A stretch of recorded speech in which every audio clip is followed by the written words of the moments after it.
Absence and presence are not just states of being. They are powerful strategies for igniting desire and interest. Let's consider a simple scenario. Imagine you have a favorite song. At first, you can't get enough of it. You play it on repeat, humming along, immersing yourself in the melody. But as time goes on, as you listen to it over and over again, the initial thrill begins to fade. What once sparked joy becomes just another tune. This is the power of presence. Being constantly present, like that song on repeat, can suffocate interest. Now let's flip the script. Imagine that same song, but this time you only hear it occasionally.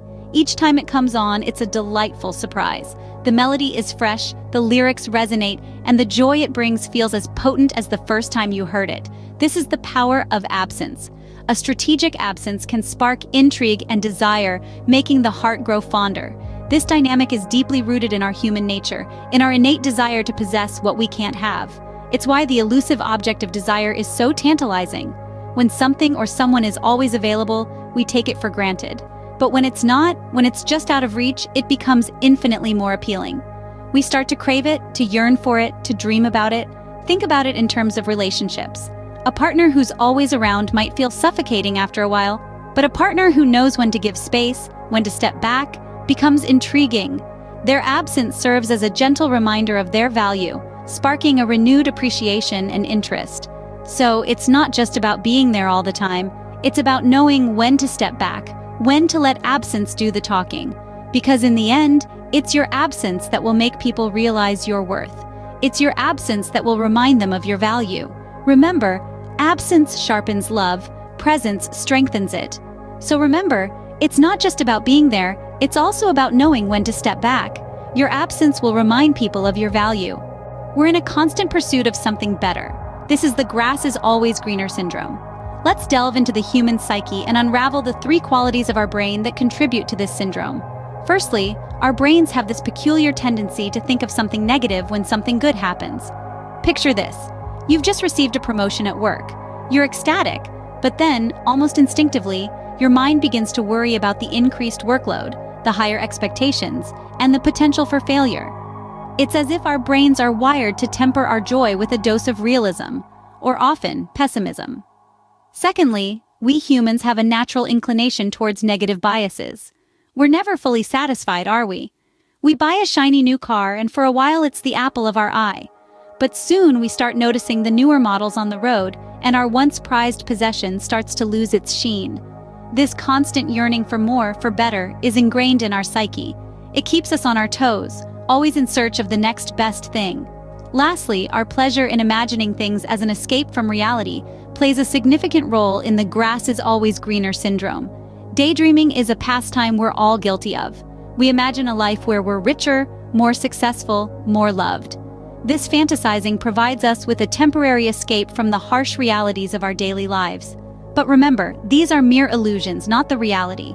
So what do these qualities tell us about ourselves? They show us that our brains are complex, always seeking, always imagining. They reveal our innate desire for more, our inability to be content with what we have.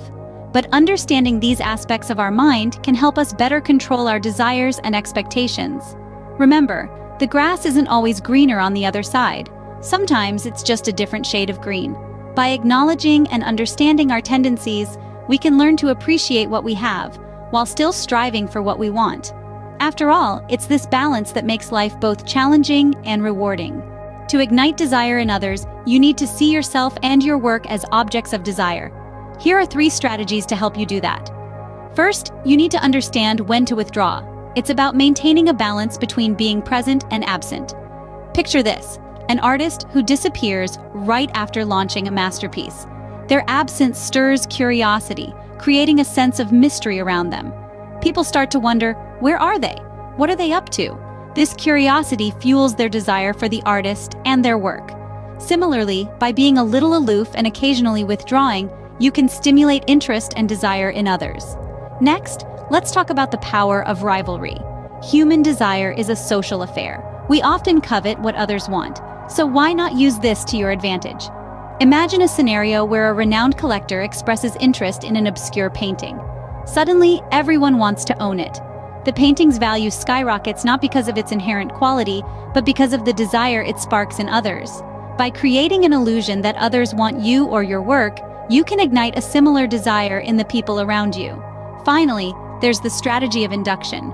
We as humans are naturally curious. We love secrets, the unknown, and the exotic.